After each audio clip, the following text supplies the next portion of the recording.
Rock your body. All right, we're gonna try to figure this out here, people. So, welcome to the channel. I want to explore some stuff with you.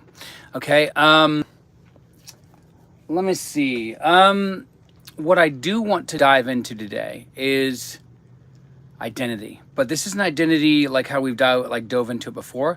I want to talk about labels, and this is actually the question that is guiding this conversation today that I want to explore with you is can I trust the law? Is the law worth trust? Is the law worth trusting? Is it something that I should trust? How can I trust it as a practice? Right? And but before we get to that question, we have to go back. Okay? Because with the law, with our understanding of the law, because when you say, oh, can I trust this person? Right? That means you already have preloaded or preconceived conceptions of who they are, what they're capable of, what they've done before, and so on and so forth. Same with ourselves, right? And so we're going to first talk about labels, all right? And how labels can influence and impact our belief systems. Labels can influence our belief systems. Labels can influence our potential. Labels can influence how we perceive someone else in our life. Right? Labels can perceive how we frame even our understandings of emotions, right? And so I really want to talk to you about this idea of understanding the power of labels. So when you are, let's say, an infant and you are learning language, okay? When you begin learning language, you are learning someone else's language. Berlin, what's up? What? Welcome to the channel. So when you're an infant, when you're a baby, you're learning someone else's language. How are you, Berlin? Happy Wednesday. What are you doing today? Welcome to the channel. We're talking about psychology, neuroscience, behavioral science, and manifestation, right? And a lot of psychology. So we're talking about labels right now. All right. And so labels, when you are learning language, are going to be things that you are learning from someone else. Always, right? You don't have a baby coming out the womb speaking like full-blown language. You just don't have it, right? So a lot of our influence, if not most, if not all influence, right? Yo, X, how you doing? How you doing? How's it going today? What are you doing today? How's your Wednesday? So we're answering a hard question. But to answer the hard question, you know well enough that we have to go back before the question even existed. And the reason being, well, actually, I'm not going to tell you right now. You're going to find out.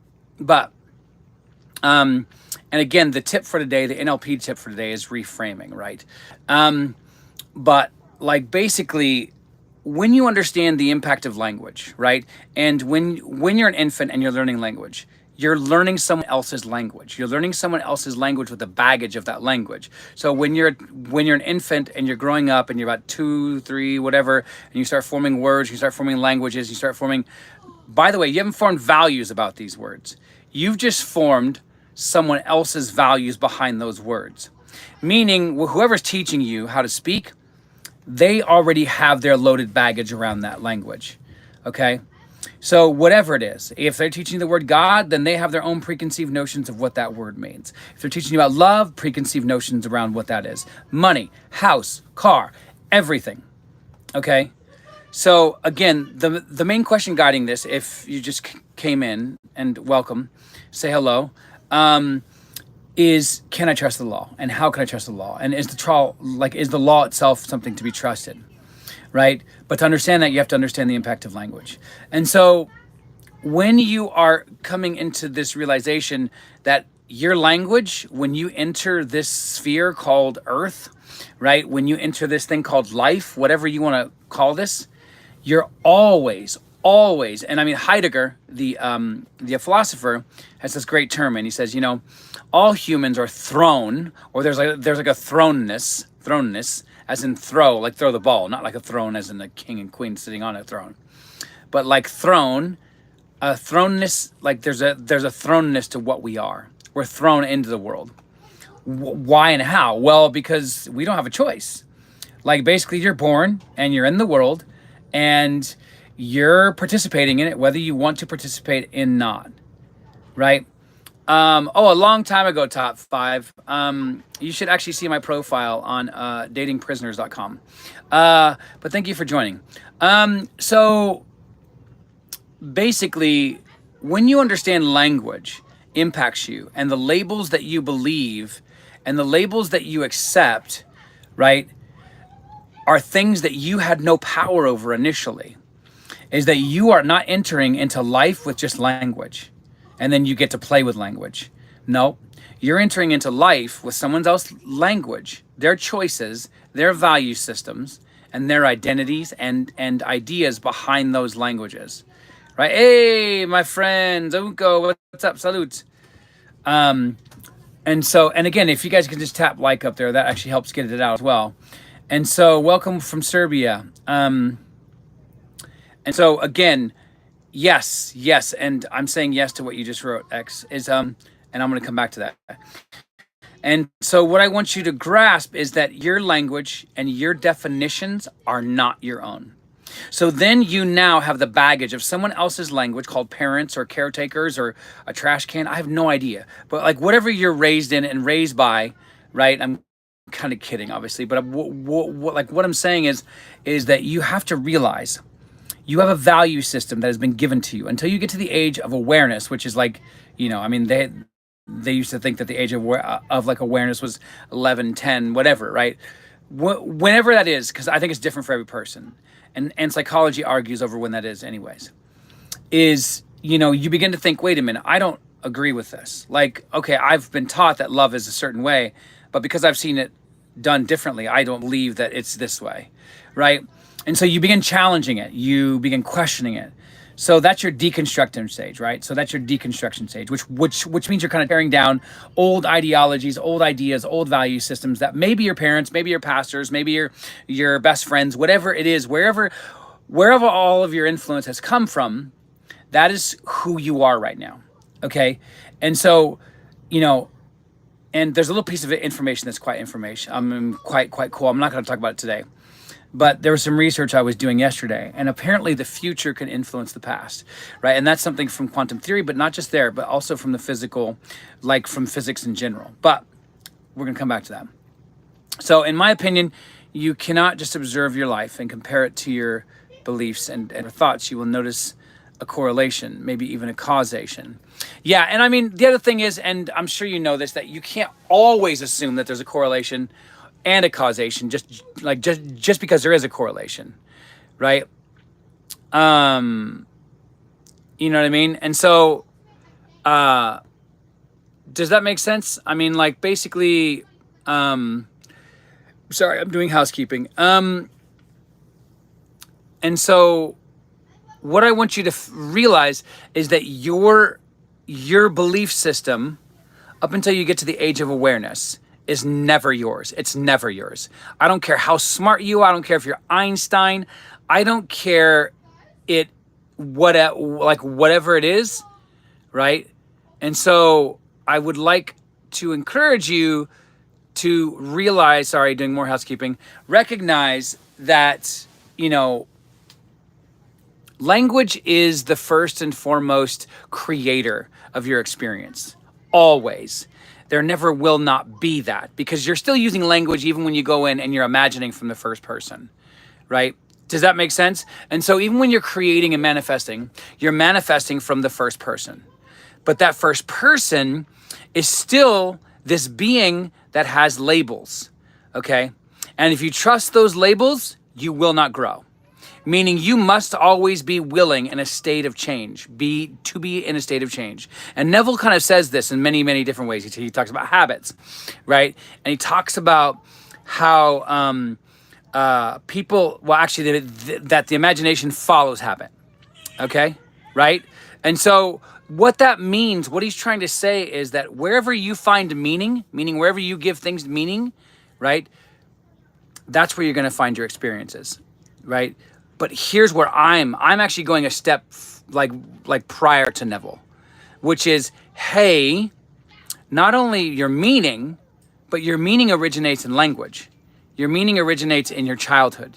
your meaning of each word originated somewhere, right?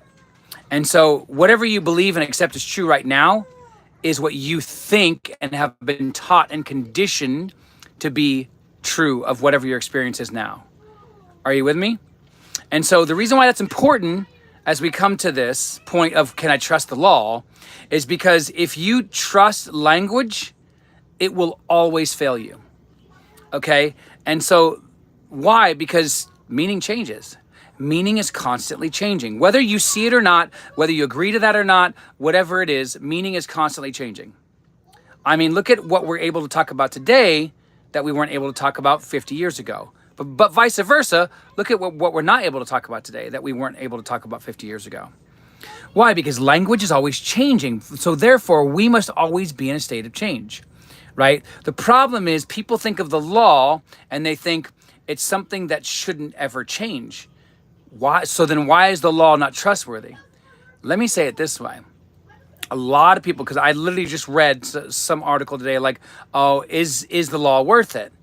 Right? And that's basically kind of like where I get most of my content is from all this doubt that is like rising from within these communities, is that there's this absolute fear of the law. But who is the law? Because there isn't a what. And this is the major issue. The law is not a what. The law is a who.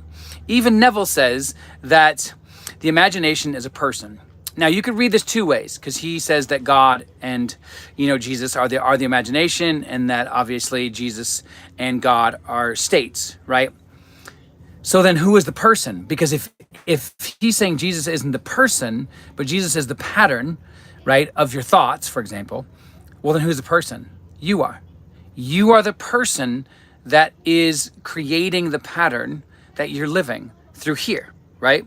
So why is that important? Because if you don't trust the law, you don't trust yourself, right? If you don't, so you are the law. Like you will not as a metaphor. I am not saying this as a metaphor. Neither is Neville. He says the law is a person, and the person is the one who embodies their desire. Who? Not Jesus Christ, not God, not Mary, not Joseph, not Adam. No, you. So you are ultimately the law who doesn't trust itself. If you fear it, you're fearing yourself. Even my friend Edward Art Supply, right? He said, like, listen, at the heart of what this is about is that if you are the one who is fearful, you are the one creating the fears, right? And so I think this is super key and super important to recognize that if you don't trust the law, you don't trust yourself. If you're constantly doubting whether the law that is creating is something that is to fear, then you fear yourself. You've been taught to be afraid of yourself, right? And so then you've now conjured up a cognitive cocktail, I'll make sense of that has formed around an identity where you fear yourself. Meaning you've had a series of memories, of moments, of experiences in your childhood up till now that has said to you, you are somebody who you should fear yourself, right? Somebody made you doubt yourself. Somebody made you fear yourself, right? And so if you think the law is not worth it, then you're saying you're not worth it. If you think the law is worth fighting for, then you think you're worth fighting for. If you think the law is defined by love, then you are defined by love. But if you think the law can even occasionally include, oh my gosh, what if my desire follows doesn't follow through? Well, then you don't believe you can follow through. So all these techniques that Neville's given us, everything from using the imagination to brazen impudence, which is really just saying get mentally stubborn about knowing you have what it is that you want. This is all so-called issues are about you, right? So if you're afraid of somebody else, no, you're not. You're afraid of your interpretation of that person. And that's what you are afraid of. You have disempowered yourself so much so that you have given that power away to somebody else in your fear of them, right? But the fear doesn't come from them. The fear comes from you and your interpretation of them, right? And so you're living out the fear through an identity. And that's where this cognitive cocktail comes back. And you've heard me say this several times. Because the more you repeat a behavior, and yes, your identity is a behavior, right? The more that you repeat it, the more that you get dopamine. the more that you get serotonin. This is crazy because I've always focused on dopamine. Serotonin's your mood. What does Neville say? He says, catch the mood. But he also says, be guided by a council of moods. One of my favorite quotes of his, right? So the problem is that we are guided by a council of moods, but it's the moods we don't want to have, right? And it's the moods we don't want to experience. And so the whole idea, obviously, is to overthrow those moods that we don't want to be experiencing and to continue into the mood that we want to be experiencing. So hence why serotonin is equally important, because if serotonin isn't just like a neural molecule that is connected and deployed at the same time as dopamine. Usually it is. But what it is it is influence and influencing your identity. Why? Because your mood, your identity doesn't live without a mood. People don't realize this. You aren't yourself without a mood. Think about this. And think about, like, go through your day and see if that's true or not. You are not you without a mood. Okay? And so what that means is even bored is a mood, right? Even feeling like you can't do anything, that's a mood. There isn't one emotion that isn't a mood. Okay, that's a mood. Love is a mood. Boredom is a mood. So there isn't one emotion that isn't alive within us and our ability to create from it that isn't somehow considered a mood. So when Neville says that we must surround ourselves with a council of moods, right? What he's saying is we need to be clear about the labels that we give to things. We need to only be going through our life, and he does say morning, noon, and night, right?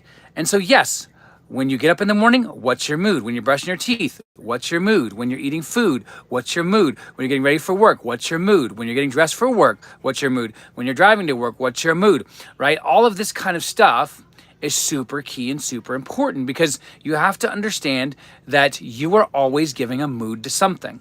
So if you're fine with something being boring, then don't change it, right? And that's the flip side to this. You don't have to change anything. You don't have to change your mood if what your circumstance is giving you what you want, right? So obviously don't change your mood if you have joy. But if it's not giving you joy, then change your mood, okay?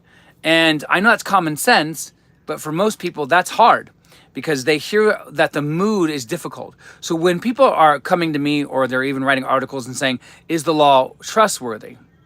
Really, and this is going to sound insensitive, and I'm not trying to sound insensitive, but what they're asking is, this is too much work. I don't want to do this. Like, is there an easier way to do this, right? And so, yes, first and foremost, the layer of that question is, do I trust myself? Am I trustworthy? Am I going to follow through, right? And so the answer obviously must be a stubborn yes. But if you keep coming back to that question, then you don't think you're worth it. And that's what fundamentally that question is really answering already.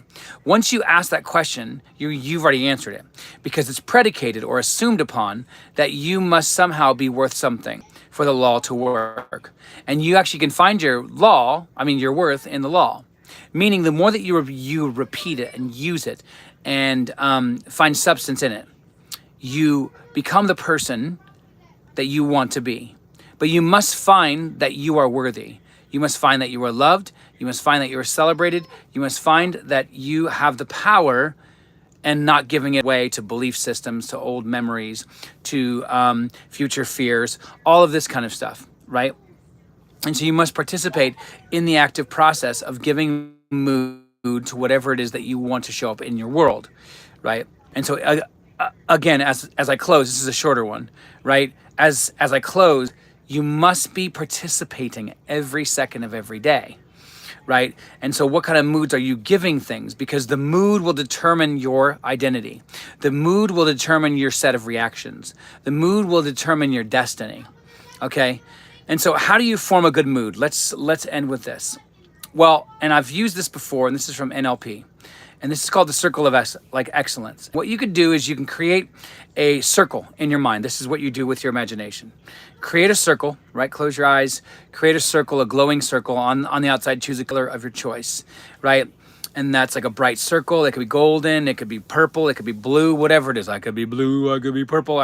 Whatever color you want that resonates with you.